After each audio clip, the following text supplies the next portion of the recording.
Kita berdoa, terima kasih Tuhan, kami akan mendengarkan firman-Mu.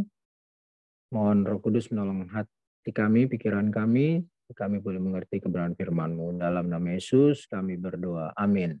Firman Tuhan terambil dari Markus pasal 16 ayat 14. Saya bacakan untuk kita. Markus 16 ayat 14.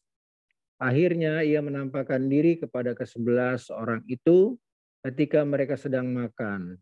Ia mencela ketidakpercayaan dan kedegilan hati mereka oleh karena mereka tidak percaya kepada orang-orang yang telah melihat dia sesudah kebangkitannya.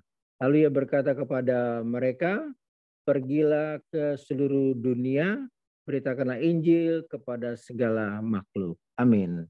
Bapak Ibu sudah yang terkasih di dalam Tuhan Yesus Kristus, kita bersyukur ya bahwa Yesus Kristus yang bangkit, menunjukkan bahwa dialah Tuhan, dia hidup, dia bukan Allah yang mati ya.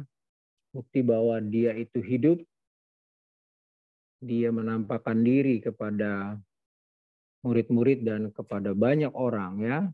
Dia menampakkan diri selama 40 hari ya. Nah ini suatu supremasi iman Kristen ya, bahwa Tuhan yang kita sembah adalah Tuhan yang hidup, Tuhan yang bangkit, dan Tuhan yang menampakkan diri. Hanya pemimpin agama yang mati, yang tidak bangkit, apalagi menampakkan diri, yang tidak dapat kita percayai, ya. Tapi Yesus adalah Tuhan yang bangkit, hidup, dan menampakkan diri. Ya, dia Tuhan yang mempunyai otoritas, punya kuasa dulu, sekarang, dan selama-lamanya. Nah, tujuan Yesus Kristus dia menampakkan diri kepada murid-muridnya tentu ada maksudnya ya. Selama 40 hari itu Yesus menampakkan diri kepada para murid. Pada waktu itu kan para murid dalam keadaan ya ketakutan, mereka lemah imannya sehingga Yesus menampakkan diri kepada mereka. Lalu Yesus kan menegur kedegilan hati mereka, tidak percaya mereka. Setelah mereka melihat Yesus Kristus bangkit, menampakkan diri pada mereka, mereka akhirnya semangat kembali. Kalau kita baca di Lukas, mereka bersukacita, mereka memuliakan Tuhan, dan mereka melakukan apa yang Yesus perintahkan, yaitu mereka memberitakan Injil ya, memberitakan Injil. Semua para rasul-rasul atau para murid itu memberitakan Injil sampai akhir hidup mereka kan mati dengan cara yang luar biasa. Nah, Bapak Ibu Saudara yang terkasih di dalam Tuhan Yesus Kristus, jadi Tuhan yang kita sembah itu Tuhan yang hidup ya. Ya, dulu dia mati, bangkit, dia menampakkan diri kepada para murid, dan sekarang pun walaupun kita tidak bisa melihat dengan mata ya Yesus, tapi Roh Kudus itu ada di dalam hati kita. Dia berbicara kepada kita, membimbing hati, pikiran kita, sehingga kita bersyukur ada Alkitab ya, Alkitab yang sudah lengkap ini, dan inilah sebagai Tuhan berbicara kepada kita ya setiap hari, sehingga jalan hidup kita dalam terang ya, iman kita bertumbuh. Itulah cara Tuhan ya. Tuhan tidak lagi menampakkan diri dalam wujud ya yang real, yang nyata, tapi dia sungguh hidup dengan adanya Roh Kudus dan kitab suci Alkitab kita miliki. Dia berbicara terus kepada kita setiap hari. Nah, Bapak Ibu sudah yang terkasih di dalam Tuhan Yesus Kristus, tapi yang paling penting adalah bahwa Tuhan menampakkan diri kepada para murid, dia memberitahukan, memberi tugas untuk memberitakan Injil. Ya, ini paling penting ya, Bapak Ibu, untuk kita semuanya. Dulu kepada para murid, sekarang juga untuk kita.